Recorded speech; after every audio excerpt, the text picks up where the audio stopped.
भारत सरकार का मन खुला हुआ है किसानों के बारे में। हमारी उनसे अपील होगी कि शांतिपूर्ण तरीके से इसका समाधान निकलना चाहिए। और हमारी सरकार ने किसानों के लिए कितना काम किया ये हम चर्चा कर चुके हैं। तो किसानों का विकास हमारी बहुत बड़ी प्रायोरिटी है, हमेशा रहेगी। तो दूसरी बात कहनी है कि संदेश खाली का विषय बहुत गंभीर हो रहा है। माननीय कलकत्ता हाईकोर्ट ने क्या टिप्पणी की है आपके सामने में। How can one man Shahjahan Sheikh can take the entire state to ransom, यह आपने सुना है। उसको गिरफ्तार क्यों नहीं किया जा रहा है। और यह भी टिप्पणी है कि उसके यहां पुलिस ईडी रेड करने गई थी, उसी के बाद समस्या शुरू हुई। लेकिन उसके बाद जो सारी जानकारी सामने आ रही है, ये किसी भी सभ्य समाज के लिए शर्मनाक ही नहीं, निकृष्टता की पराकाष्ठा है। What is emerging thereafter about the patent assault, humiliating treatment, sexual assault of women is a shame on our society and democracy. ये मैं बहुत विनम्रता से कहना चाहूंगा, ये शर्म है। ममता जी अभी भी उसको डिफेंड कर रही हैं। क्यों? अब मैं जरा रिकाउंट करूं कि आपने हमारे सुवेंदु जी को जाने नहीं दिया तो हाईकोर्ट के आदेश पर गए, तो महिलाएं कितना रो रो कर अपनी बात बता रही हैं। बहुत से दिल्ली के पत्रकार, महिला पत्रकार गई, उन्होंने उनको कंफर्म किया। मैं विशेष रूप से सारे मीडिया के लोगों का अभिनंदन करूंगा, दिल्ली के, किसी का नाम देने की आवश्यकता नहीं, जिस तरह उन्होंने कवर किया और अपने प्रतिनिधियों को भेज करके कवर कराया है। वो सबों ने एक ही बात कही है। एक पत्रकार को गिरफ्तार भी कर लिया गया। ये क्यों है? क्या छुपाना चाहती है ममता जी, और क्यों छुपाना चाहती है ममता जी? एक महिला मुख्यमंत्री अपनी साख, पॉलिटिकल साख बचाने के लिए महिलाओं की इज्जत को दांव पर लगा रही है। क्यों? उनका जमीर कहां मर गया है? और आपको याद होगा कि ममता जी ने जब सीपीएम के अत्याचार के खिलाफ संघर्ष किया था, वो बहुत अनिश्चित काल तक अनशन में बैठी थी, तो हम सभी उनके मुरीद बने, उनकी बहुत तारीफ किया। जो संघर्ष किया वो उस संघर्ष से आगे निकली है। और क्या हो गया है? क्या आज उनका अत्याचार, पुलिस का दमन सीपीएम के दमन से भी आगे निकल गया है? कभी ममता जी अपने अंतर विवेक पर कुछ सोचती हैं क्या? यह हम जरूर कहना चाहेंगे। हम वहां की नारियों का बहुत अभिनंदन करेंगे, उनके साहस का। और क्या कलकत्ता से मात्र 75-80 किलोमीटर दूर ऐसा हो सकता है क्या कि लोगों की जमीन छीन ली जाए, वो खेती में धान उगाते हैं, बाकी फसलें उगाते हैं, सब में पानी छोड़ करके कहा यही मछली पालो, पूरी जमीन के हेल्थ को खराब कर दिया गया। तो जमीन का कब्जा करना, उनको बेदखल करना, महिलाओं की आबरू लूटना। और मुझे सबसे तो तारीफ ने आश्चर्य हुआ है कि जो एसआईटी जा रही है, ममता जी ने बनाया, वो क्या सवाल पूछ रही है। आज कई अखबारों ने लिखा है उस पर। मतलब सुप्रीम कोर्ट के गाइडलाइन बहुत सख्त हैं। In case of sexual assault and abuse of womens person, पूछताछ एक नॉर्म से होनी चाहिए। और एसआईटी पब्लिक में जाकर के एक ही सवाल पूछ रही है बार बार, क्या हुआ, कब हुआ, कैसे हुआ। मतलब वो सवाल कर रही हैं कि उनको और बेइज्जत कर रही हैं ताकि उनका मनोबल टूटे। तो भारतीय जनता पार्टी अपने राष्ट्रीय मंच से इसकी बहुत भर्त्सना करती है। और ममता जी, आपको इसका जवाब देना पड़ेगा। और ममता जी, आपको इसका राजनीतिक जनता जवाब देगी। ममता जी विल हैव टू पे फॉर इट। और हम अपने बीजेपी के कार्यकर्ताओं का बहुत सम्मान करते हैं, जैसे वो संघर्ष कर रहे हैं वहां जाकर के। पूरी पार्टी पूरी मजबूती के साथ खड़ी है। इसी संबंध में हमको एक बात और कहनी है, बाकी पार्टियां खामोश क्यों हैं? कल मैंने सुना है कि सीपीएम की एक नेत्री घूमने गई है, लेकिन सीपीएम ने अभी तक औपचारिक विरोध नहीं किया है, पब्लिक कमेंट नहीं किया है। राहुल गांधी जो हर विषय पर बोलते हैं खामोश हैं। चंडीगढ़ की एक घटना हुई, हम सुप्रीम कोर्ट के निर्णय का सम्मान करते हैं, दैट इज क्लोज चैप्टर, लेकिन उस पर सब कोरस में भाषण दे रहे हैं। आप देख लीजिए, आज अखबारों में चंडीगढ़ के डेवलपमेंट पर सबों की टिप्पणी है, लेकिन सैकड़ों की संख्या में सोनाखाली में माताएं, बेटियां, बहनें उनकी आबरू लूट रही, इस पर सभी खामोश हैं। तो ये क्या मतलब है इसका? हम इस विषय को उठाना चाह रहे हैं। ये लोग कहते हैं कि भाजपा लोकतांत्रिक है, भाजपा में लोग सुरक्षित नहीं है। आज आपके राज्य में महिलाएं सुरक्षित नहीं है। सरकार के पूरे पुलिसिया ताकत से उनको दमन किया जा रहा है। राहुल गांधी खामोश है, सोनिया गांधी खामोश है, ममता जी का मैंने बताया, वामपंथी खामोश है, महान विभूति अरविंद केजरीवाल खामोश है। तो ये है इनके दोहरे मानदंड।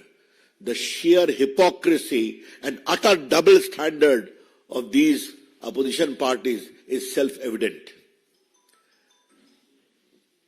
ये क्या नारी की बात करेंगे? और हमें गर्व है कि हमारी सरकार जब बात करती है बेटी बचाओ बेटी पढ़ाओ का, नारी सम्मान की बात करती है, तो करके दिखाते हैं। लेकिन इनकी करने की बात तो दूर, एक टिप्पणी भी नहीं है कि हम संदेश खाली में जो हो रहा है उसे हम दुर्भाग्यपूर्ण मानते हैं। इतनी भी हिम्मत नहीं है कहने की, हमें लज्जा हो रही है, इतनी भी हिम्मत नहीं है कहने की। तो इसे क्या कहा जाए? बीजेपी सारे बिखरते हुए इंडिया गठबंधन के नेताओं से एक सवाल करना चाहती है, आप क्यों खामोश हैं? क्यों खामोश हैं? क्या देश की संदेश खाली की बहनों माताओं की इज्जत का कोई आपके लिए पैमाना नहीं है क्या? ये उठाना चाहेंगे। वैसे मित्रों, मैं एक बात आपसे और कहूंगा, ये वोट के लिए लोग किसी सीमा तक जा सकते हैं। याद होगा ना, 3 तलाक पर भी खामोश थे लोग, सबों ने मिलकर विरोध किया था। प्रधानमंत्री के निर्देश पर मैंने ही उस समय कानून मंत्री के रूप में इस बिल को लाया था। ये सभी खामोश थे। क्या सोनिया गांधी, क्या सीपीआई, क्या सीपीएम, क्या उनकी सारी महिला नेत्रियां, सब। और आज भी वही हाल है। तो क्या मतलब है इसका? तो अगर वोट का सवाल आएगा तो महिला की इज्जत भी तिलांजलि दे दी जाएगी, चाहे वो तलाक तलाक तलाक बोलकर घर से निकाल दी जाए या संदेश खाली में अपनी इज्जत आबरू लुटने पर भी चुप रहेंगे। इससे बड़े शर्म की बात कुछ हो सकती है क्या? तो इसकी हम भर्त्सना करते हैं। मित्रों, मैं राहुल गांधी पर यहां बहुत बोल चुका हूं, लेकिन आज मुझे बोलने की इच्छा हो रही है। राहुल गांधी इस देश को समझते क्या है? अपने अहंकार के सामने देश को कुछ नहीं समझते हैं क्या? देश के लोगों को कुछ नहीं समझते हैं क्या? उनको एक फ्री पास मिला हुआ है देश को शर्मसार करने का। वो बिहार से चंदौली में घुसे थे, उनकी एक टिप्पणी आप लोगों ने दिखाई थी ना कि राम मंदिर का उद्घाटन हुआ तो क्या हुआ? वहां कोई गरीब था, वहां कोई किसान था, वहां कोई चाय वाला था, वहां खाली अडानी और अंबानी बैठे हुए थे। ये उनके कमेंट है। राहुल गांधी, प्रभु राम को इंसल्ट करना बंद करिए। अगर आपको इतनी समझ नहीं है कि हजारों की संख्या में देश के साधु संत बैठे हुए हैं, अब तक लगभग 40-50 लाख लोग वहां दर्शन कर चुके हैं। स्वयं प्रधानमंत्री जी ने उन सारे मजदूरों का सम्मान किया अयोध्या में, जिन्होंने मंदिर बनाया, उनको आप देखते नहीं है। खैर, आपकी राजनीति अपनी जगह पर है, आप जहां चले गए हैं उस पर आप कितना आगे निकल पाएंगे तो मुझे पता नहीं है, चुनाव में मालूम हो जाएगा। लेकिन कृपया करके प्रभु राम को इस तरह से आप अपमानित करना बंद करिए। Rahul Gandhi, stop attacking the faith of majority of Indian people. We have great reverence for lord Ram, बिल्कुल, इसके हम भर्त्सना का क्या बोल गए यूपी में कि पूरे यूपी की जनता नौजवान नशे में डूबा हुआ है। ये कोई भाषा है क्या? उस प्रदेश से जहां उनके खानदान ने राज किया है और उनको इतनी साल वो उनकी माताजी एमपी रहे हैं, मतलब ये कोई भाषा बोलने वाली है? वो यूपी में जहां अभी हाईएस्ट इन्वेस्टमेंट आया है, जहां प्रधानमंत्री ने हजारों करोड़ का पूंजी निवेश किया है, जहां नौकरी के अवसर मिल रहे हैं, और वहां ये कह रहे हैं कि पूरा यूपी का नौजवान आजकल नशे में डूबा हुआ है। Rahul Gandhi ji, shame on you. देश आप पर शर्म कर रहा है। कृपया करके अपनी भाषा को सुधारिए। जो भाषा अपने दरबारी चाटुकारों के बारे में प्रयोग करते हैं आप, वो आपका अंदरूनी मामला है, लेकिन देश के नौजवानों और राम भक्तों के बारे में इस तरह की अहंकारी भाषा करना बंद करिए। हम बहुत इसकी भर्त्सना करते हैं। So that's all from my side. I'm open to questions now. Sir, Jayant Chaudhary tweeted late last night that he felt the pain of that IPS officer of Bengal, Jaspreet Singh. So what do you have to say about that? I think the local BJP has clearly clarified that. ये उन्होंने नहीं कहा, किसी और ने कहा होगा तो गलत बात है, हम भी उसे एसोसिएट नहीं करते हैं, लेकिन हम पुलिस की जाति का विरोध भी कसकर करते हैं। क्लियर?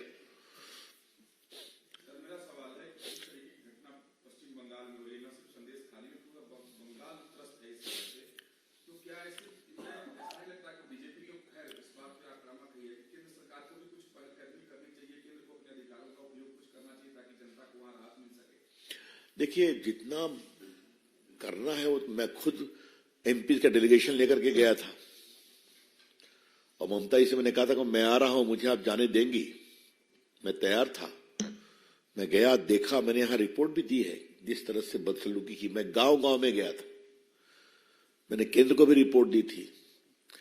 देखिए, कुछ चीजों का उत्तर जनता देती है चुनाव के समय, लेकिन बाकी जहां तक केंद्र के द्वारा जितनी भी गंभीरता होनी चाहिए हो रही है, बताया जा रहा है, और हम इससे अधिक और क्या कहें। अभी आपने देखा होगा वुमेन कमीशन की चेयरपर्सन गई थी, बाकी लोग गए थे। हाँ, एक बात और है कि हम पत्रकारों को जो गिरफ्तार किया गया है उनकी भी भर्त्सना करते हैं। The BJP strongly condemns the arrest of some journalists who were doing an honest job in exposing the atrocity on women in संदेश खाली। और मैंने एक और बात सुनी कि एक एसपी ने कहा कि हम शाहजहां शेख को गिरफ्तार कैसे करें, एविडेंस क्या है उसके खिलाफ, तो पत्रकार को क्यों गिरफ्तार किया? तो पत्रकार को गिरफ्तारी में एविडेंस नहीं खोजते। हाँ, यह है वहां की पुलिस का सही चेहरा। यस,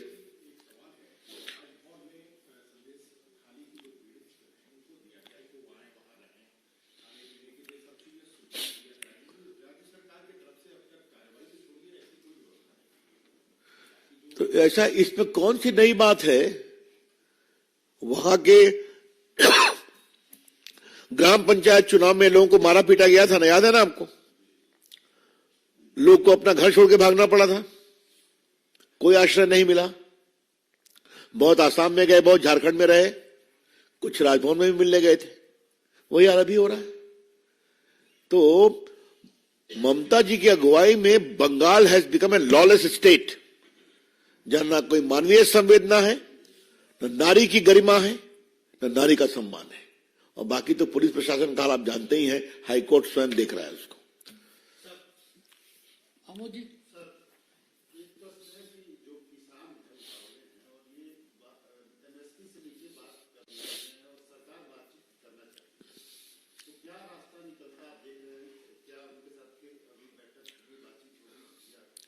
देखिए, हमने पहले ही कहा, पार्टी किसानों के मांगों के बारे में बहुत संवेदनशील है और मंत्रीगण बात कर रहे हैं। बातचीत कई बार हुई है, तो इस बातचीत को होने दीजिए। मोदी सरकार का किसानों के विकास के लिए समर्पण बहुत क्लियर है और हमने कई बार इसी मंच से मैंने भी कहा है कि कितने बड़े काम हुए हैं किसानों के विकास के लिए।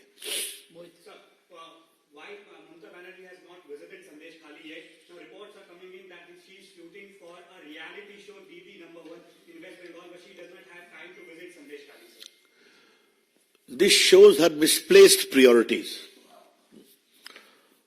That's all. Any other question? Devendra Prakash sir, सरकार और किसानों की जो बातचीत चल रही है वो तो चल रही है, लेकिन पार्टी के तौर पे क्या आप लोगों को लगता है कि लोकसभा चुनाव सामने है, इसमें उन लोगों ने पहले से डिसाइड कर लिया कि हमें प्रोटेस्ट करना है और किसी नतीजे पे पहुंचना नहीं है? देवेंद्र जी, आप बड़े अनुभवी पत्रकार हैं। पार्टी की ओर से ऐसा कोई सीधा निर्णय के बारे में विचार करना अभी उचित नहीं होगा। हर किसान हमारे हैं, उनका दर्द हमारा है, हम कर रहे हैं। हमने क्या क्या किया है और कुछ करने की जरूरत है तो बातचीत हो सकता है। आपने देखा होगा कि 5 क्रॉप पर एमएसपी की बात आई थी कि नहीं आई थी, वो रिजेक्ट कर दिया गया। अब क्यों रिजेक्ट कर दिया गया, ये भी आश्चर्य है।